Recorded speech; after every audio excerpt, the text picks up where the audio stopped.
ফজরের নামাজের 2 রাকাত সুন্নতের ব্যাপারে এই মাসআলাটা অনেকে একটু মনোযোগ দিয়ে শুনবেন। মসজিদের মধ্যে আপনি এসেছেন ফজরের নামাজ পড়ার জন্য,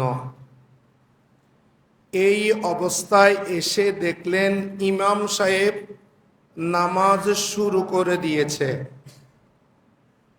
উনি তাকবীরে তাহরিমা বেঁধে নামাজ শুরু করে দিয়েছে।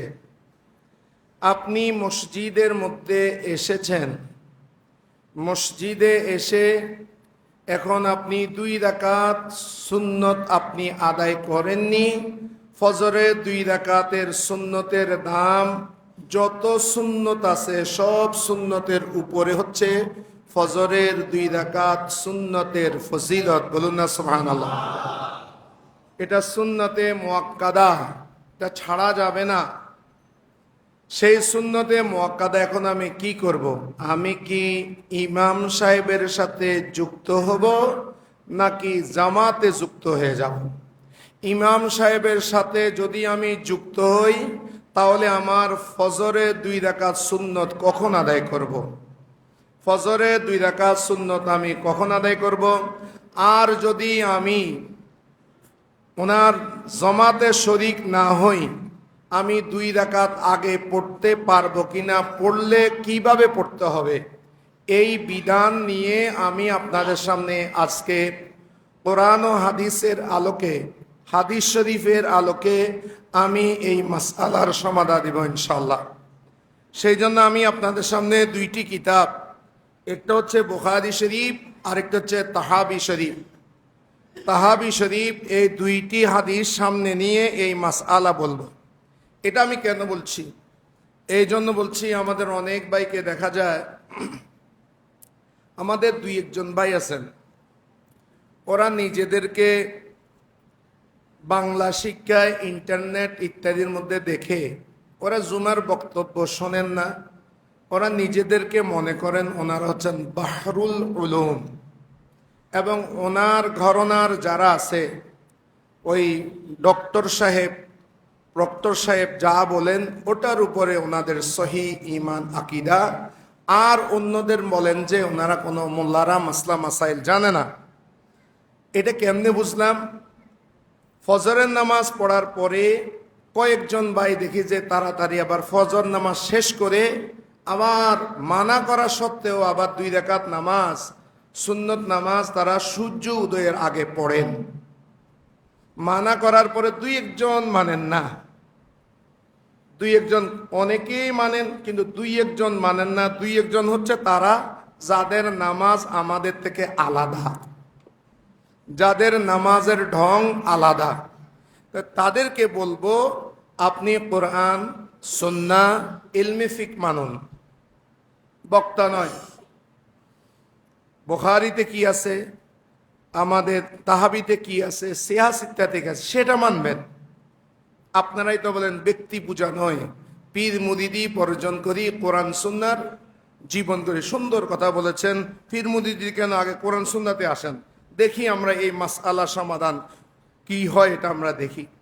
এটা বাব কায়েম করেছেন একটা পর্ব তাহাবি শরীফে, শরহু মাআনিল আসার, ব্যারিস্টার আহনাফ হযরত আবু জাফর আত-তাহাবী রাহমাতুল্লাহ আলাইহ, সেই কিতাব বাবুর রজুলে ইয়াদখুলুল মসজিদা।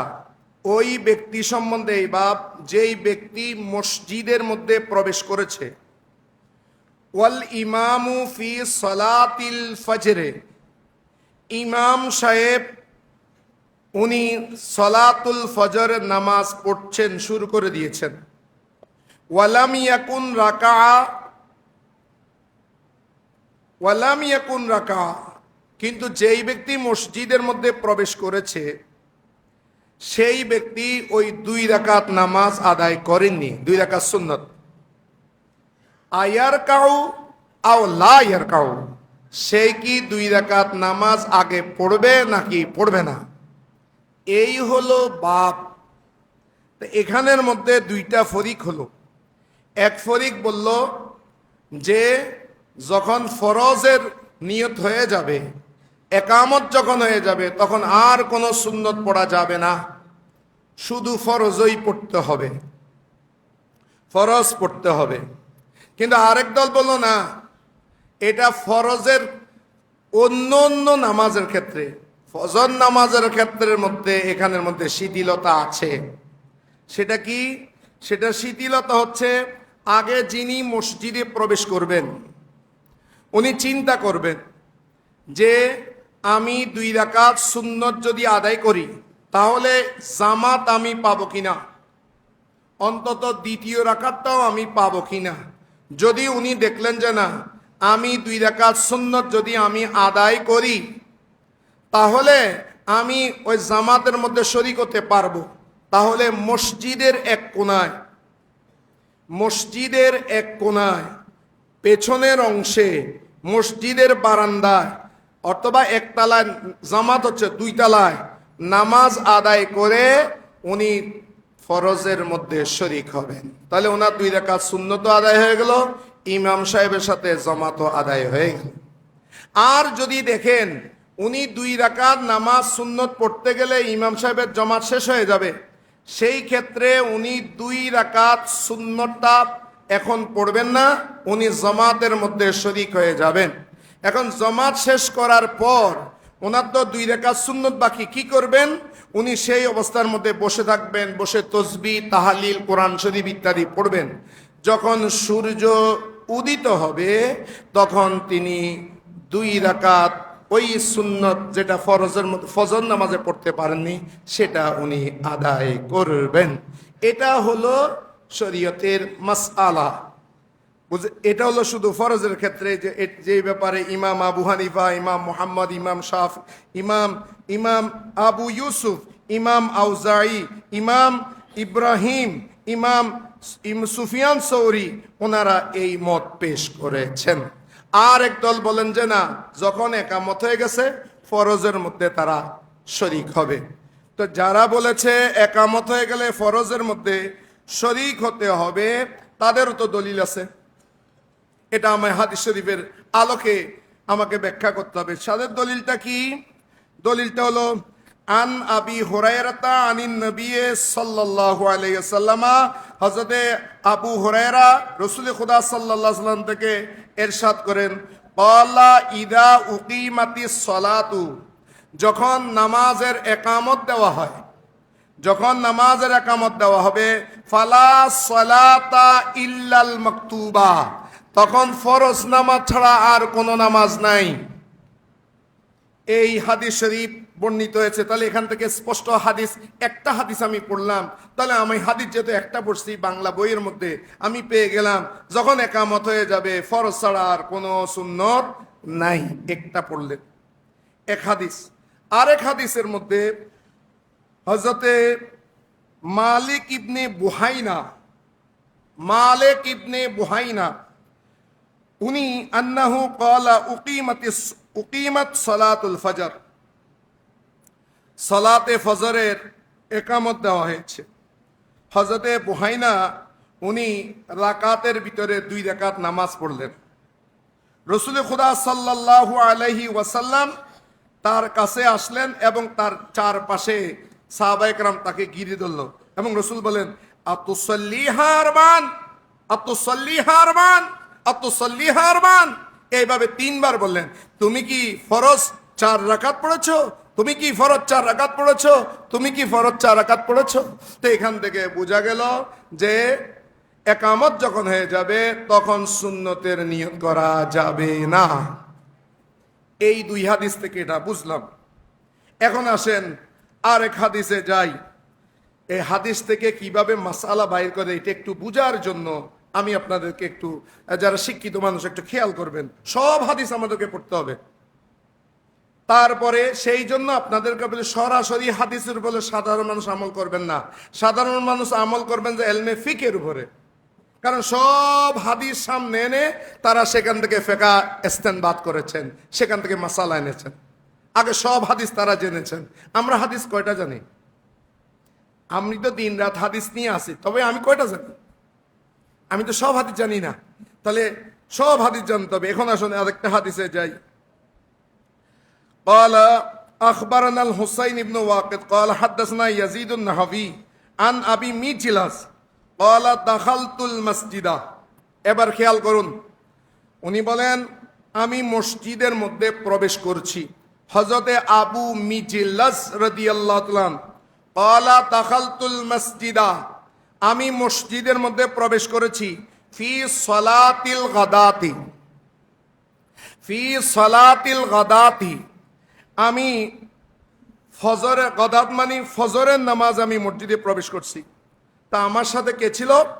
মা ইবনে উমারা ওয়া ইবনে আব্বাস রাদিয়াল্লাহু তাআলা আনহুমা। একজন হচ্ছে হযরত ওমর বিন খাত্তাবের বেটা হযরতে আব্দুল্লাহ ইবনে ওমর, যিনি মুহাদ্দিসও, যিনি মুফতিও, যিনি সাহাবীদের মধ্যে যিনি মুহাদ্দিসও, যিনি মুফতিও, ফতোয়া জানেন।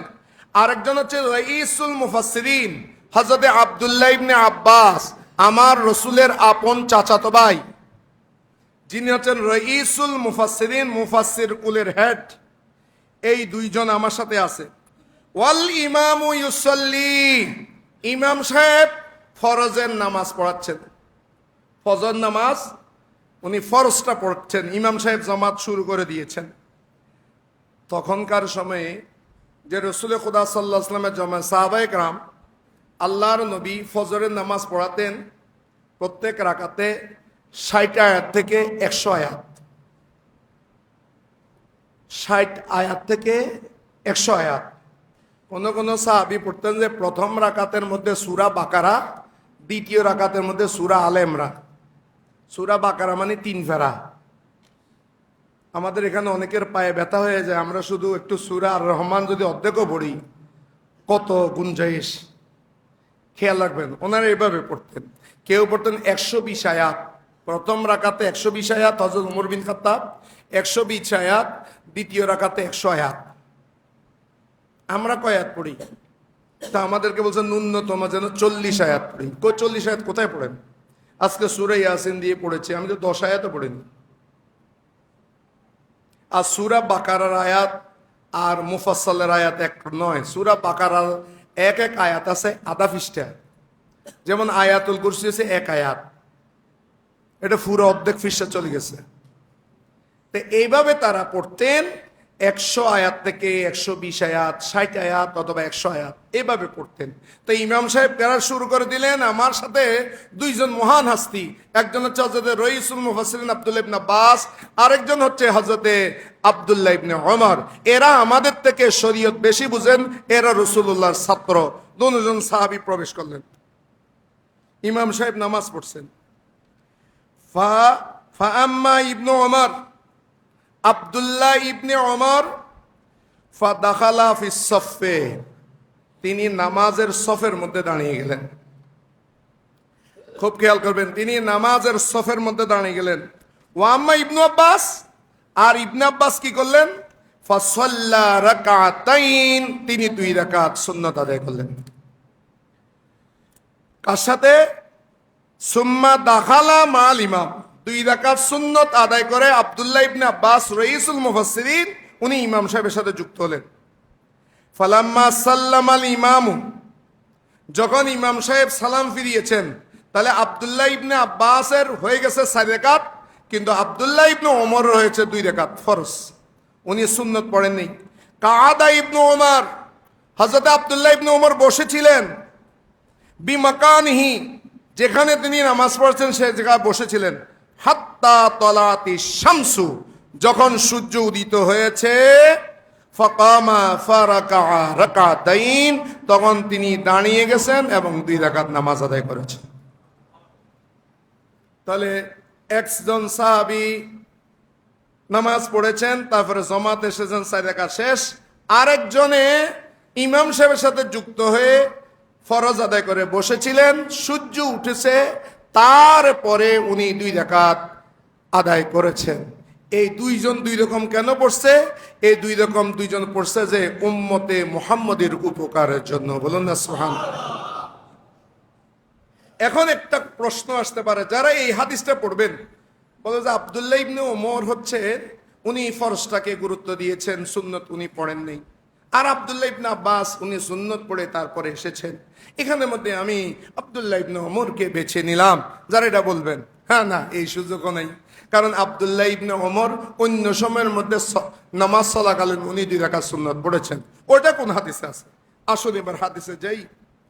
আরেক হাদিসের মধ্যে রয়েছে যে হযরতে আব্দুল্লাহ ইবনে ওমর আন ইয়াহইয়া ইবনে আবি কাসিরিন আন যায়েদ ইবনে আসলামা আন ইবনে ওমারা আব্দুল্লাহ ইবনে ওমর থেকে বর্ণিত আন্নাহু জাআ উনি মসজিদে এসেছেন ওয়াল ইমামু ইউসাল্লি সুবহা ইমাম সাহেব ফজরের নামাজ পড়াচ্ছেন ওয়ালাম ইয়াকুন সাল্লার রাকাতাইন তিনি 2 রাকাত সুন্নত আদায় করেননি আব্দুল্লাহ ইবনে ওমর ক্বাবলা সালাতিস সুবহ ওই 2 রাকাত ফরজের আগে 2 রাকাত সুন্নত পড়েননি ফাসাল্লাহুমা তখন ওই 2 রাকাত একদিক দিয়ে জামাত চলছে ওই 2 রাকাত উনি আদায় করেছেন জামাত চলা অবস্থায় ফি হুজরাতে হাফসা হযরতে মা হাফসা রাদিয়াল্লাহু তাআলা আনহা রাসূলুল্লাহর স্ত্রী হাফসা হচ্ছেন হযরতে আব্দুল্লাহ ইবনে ওমরের বোন। আব্দুল্লাহ ইবনে ওমরের বোন, ওমরের মেয়ের নাম হাফসা, ছেলের নাম ওমর আব্দুল্লাহ। এ আব্দুল্লাহ গিয়ে হাফসার ঘরের মধ্যে নামাজ পড়েছেন ফাসাল্লা এর 2 রাকাত পড়ার পরে উনি জামাতের মধ্যে শরীক হয়ে ফাসাল্লা মাআল ইমাম ইমামের সাথে নামাজ পড়েছেন। বলুন সুবহানাল্লাহ। তাহলে এখানে যেভাবে বলি তাহলে এখন হাফসার ঘরটা কোথায়? হাফসার ঘর কোথায়? মনে রাখবেন মদিনা শরীফের মসজিদে নববীর পাশে ছিল রাসূলুল্লাহ 9 জন বিবির ঘর। মা হাফসার ঘর ছিল বর্তমানে যেখানে রাসূলুল্লাহ শায়িত আছেন এটা হচ্ছে মা আয়েশার ঘর। মা আয়েশার ঘরের যে সামনের অংশ হাজী সাহেব একটু খেয়াল করেন, বাবু সালাম দিয়ে আপনি প্রবেশ করেছেন, আস্তে আস্তে রাসূলুল্লাহর রওজা শরীফের সামনে এসেছেন, এসে রাসূলুল্লাহকে আপনি সালাম দিয়েছেন। এরপরে 1 কদম সামনে গিয়ে আপনি হযরত সিদ্দিক আকবরকে সালাম দিয়েছেন। এরপর আরেকটু সামনে গিয়ে আপনি হযরত ওমর বিন খাত্তাব রাদিয়াল্লাহু তাআলা আনহুকে সালাম দিয়েছেন। সালাম দিয়ে আপনি যখন বের হচ্ছেন এটাকে বলে বকি গেট, এটা সোজা হচ্ছে জান্নাতুল বকি, সামনে বকি। যেই গেটটা দিয়ে আপনি বের হয়েছেন এই বর্তমানে এই গেটের যে জায়গাটা আছে এটাই হচ্ছে মা হাফসার ঘর। এটাই ছিল মা হাফসার ঘর। এই মা হাফসার ঘর ছিল মসজিদের ভিতরে। সেখানে আব্দুল্লাহ ইবনে ওমর 2 রাকাত নামাজ পড়ছেন, এই দিক দিয়ে কিন্তু জামাত চলছে, এই দিক দিয়ে জামাত চলছে। আর সাহাবায়ে কেরাম দুটোটা হাদিস দ্বারা প্রমাণ হয় আব্দুল্লাহ ইবনে আব্বাস উনিও জামাত চলাকালীন 2 রাকাত পড়েছেন, আব্দুল্লাহ ইবনে ওমর উনিও এক riwayat-এর মধ্যে উনি হাফসার ঘরে 2 রাকাত সুন্নাত আদায় করেছেন। এখান থেকে প্রমাণিত হয়ে যায় যে ফজর নামাজে ফরজ চলাকালীন সময়ে ইমাম সাহেব কেরাত পড়ার সময়ের মধ্যে 2 রাকাত সুন্নত পড়া জায়েজ জায়েজ জায়েজ, এবং এটা সাহাবায়ে কেরামের আমল, এটা সাহাবায়ে কেরামের আমল। তো ওইটা যে বললেন রাসূল খুদা সাল্লাল্লাহু আলাইহি সাল্লাম যে ফরজ যখন শুরু হয়ে যাবে আর কোনো নামাজ নাই, তা এটা হলো হযরত আবু হুরায়রা রাদিয়াল্লাহু তাআলা আনহু থেকে হযরত আবু হুরায়রা বর্ণনা করেছেন। এটা অনেকেই বলছেন এটা রাসূলুল্লাহ সাল্লাল্লাহু আলাইহি ওয়াসাল্লামের হাদিস নয়। আর তাছাড়া এটা ফরজ ছাড়া অন্য ফরজের ক্ষেত্রে, ফজর নামাজ ছাড়া অন্য ফরজের ক্ষেত্রে এই হাদিসটা প্রযোজ্য হবে। এখন আসেন রাসূল করিম সাল্লাল্লাহু আলাইহি ওয়াসাল্লাম হযরতে মালিক ইবনে বুহাইনা ওনাকে কেন বলেছেন তুমি কি ফজর কি 4 রাকাত, ফজর কি 4 রাকাত, এভাবে ধমক কেন দিয়েছেন? এইভাবে ধমক দেওয়ার কারণ হচ্ছে উনি ওই 2 রাকাত পড়েছেন ওই জামাতের ভিতরে, সফের ভিতরে যখন নামাজ শুরু হয়ে গেছে। আমাদের অনেকে আছেন মনে রাখবেন সুন্নতের একটা নিয়ম আছে, সুন্নত পড়বেন পেছনে। এমনকি ইমাম সাহেবের জায়গা, এখানে ইমাম সাহেব যে কোনো নামাজের সুন্নত ওনার মুসল্লাতে পড়া মাকরু মাকরু মাকরু। সেই জন্য আমরা ওই সুন্নত এখানে পড়ি না, যেটা ফজরের আগে, ফরজ নামাজের আগে, ফজর নামাজ অথবা যে কোনো ফরজ নামাজের আগে সুন্নত ইমাম সাহেব নিজের মুসল্লাতে পড়া মাকরু। সেই জন্য আমিও পিছনে পড়ি তারপর আসি। এটা হলো নিয়ম। এবং ইমাম সাহেব কখন মুসল্লাতে আসবেন ওটাও নিয়ম আছে। যখন একামতের মধ্যে বলবে হাইয়া আলাস সালাহ হাইয়া আলাল ফালাহ, তখন ইমাম সাহেব নিচ থেকে সামনে আসবেন, এটা নিয়ম। এটা হচ্ছে সেই জন্য ইমাম সাহেবের জন্য পেছনে একটা সিট থাকতে হয়। ইমাম সাহেব সরে গেলে মুয়াজ্জিন এসে বসবে, এটা হলো সিস্টেম। কিন্তু আমাদের এখানে সিস্টেম এটা না, রেওয়াজ উল্টো। মুসল্লাতে আসার একটা সময় আছে, রেওয়াজ হয়ে গেছে। কথা আমার বুঝে আসছে, ইমাম সাহেব আসবে পরে। এগুলো কিন্তু হেরেমের মধ্যে ফলো করে, আপনারা খেয়াল করবেন, হেরেমের মধ্যে ফলো করে। আবার অনেকে আছেন দেখবেন, মুয়াজ্জিন সাহেব অনেক মসজিদে যাবেন, মুয়াজ্জিনে একামত রাখবে, আপনারা সকলে দাঁড়িয়ে কাতার না, এটা মুয়াজ্জিনে বলার অধিকার নাই। এটা বলবে ইমাম সাহেব কখন? একামতের পরে। সব সিধা করুন, এই কথাটা বলতে হবে একামত হয়ে যাওয়ার পরে। একামত সব সিধার নাম দিয়ে একামতের আগে মানুষকে দাঁড়ান করা, এটা খেলাফে সুন্নাহ, এটা সুন্নতের বিরোধী, এটা মাকরুহ। যেটা আমাদের বাংলা হুজুরের রেওয়াজ বানিয়ে ফেলছে। মুয়াজ্জিনে বলতে পারবে না কাতার সোজা কর। মুয়াজ্জিন তো উনি নামাজ পড়াচ্ছে না, যিনি নামাজ পড়ান উনি বলবে। আপনারা দেখেন হেরেমের মধ্যে যখন একামত হয়ে যায়, তখন ইমাম সাহেব বলে সদ্দু সুদু সুফুফাকুম ওয়া তারাসু ওয়া সদ্দুল খালাল। এটা ইমাম সাহেবে বলে, মুয়াজ্জিনে না। এটা মুয়াজ্জিনে বলবেন, এটা বলতো রাসূলুল্লাহ সাল্লাল্লাহু আলাইহি ওয়াসাল্লাম। এটা বলার সময় ইমাম সাহেব ওই মুসল্লির দিকে তাকাইতে হবে, পশ্চিম দিকে ফিরে নাও। আর যদি কাতারে বেশ কম হয়, ইমাম সাহেব সে কাতারের মধ্যে আসবেন, এসে প্রয়োজনে মুসল্লিদেরকে আগে সোজা করে দিবেন, তারপরে যেন কাতার বেশ কম না হয়। এখন পিছনের মধ্যে ধরেন 10-12 জন কাতার বেঁধেছে, সামনে খালি। ইমাম সাহেব যদি না বলে, ইমাম সাহেব গুনাহগার হবে। বলতে হবে আগে সামনের কাতার পূর্ণ করেন, ওরা পূর্ণ করার পরে তারপরে বলতে হবে আল্লাহু আকবার। এগুলো সে শরীয়তের মাসালা। এখন ওই 2 রাকাত উনি পড়ছেন একেবারে ভিতরে, সফের ভিতরে, ফরজও চলতেছে, ওরা পড়তেছে 2 রাকাত ফরজ, উনি পড়তেছেন 2 রাকাত সুন্নত। যে কোনো জমাতের ভিতরে পড়া, সেই জন্য সুন্নত পড়বেন ওই বারান্দাতে কোনাতে। ওই জন্য রাসূলুল্লাহ তাকে ধমক দিয়েছেন। অতএব মাসআলা হলো যে আপনি যদি মনে করেন আপনি 2 রাকাত পড়ার পরে ইমাম সাহেবের অন্তত আপনি একটা রাকাত হলো পাবেন, তাহলে আপনি 2 রাকাত সুন্নত পড়ে নেবেন। আর যদি দেখেন যে আমি যদি এখন পড়তে যাই তখন আমার নামাজটা ছুটে যাবে, তখন আপনি ফরজের মধ্যে দাঁড়িয়ে যাবেন, ফরজ কমপ্লিট করার পর আপনি বসে যাবেন। ওই আব্দুল্লাহ ইবনে বসেছিলেন, কতক্ষণ বসবেন? সূর্য ভালোভাবে উদয়ের পরে, তারপরে আপনি নামাজ পড়বেন।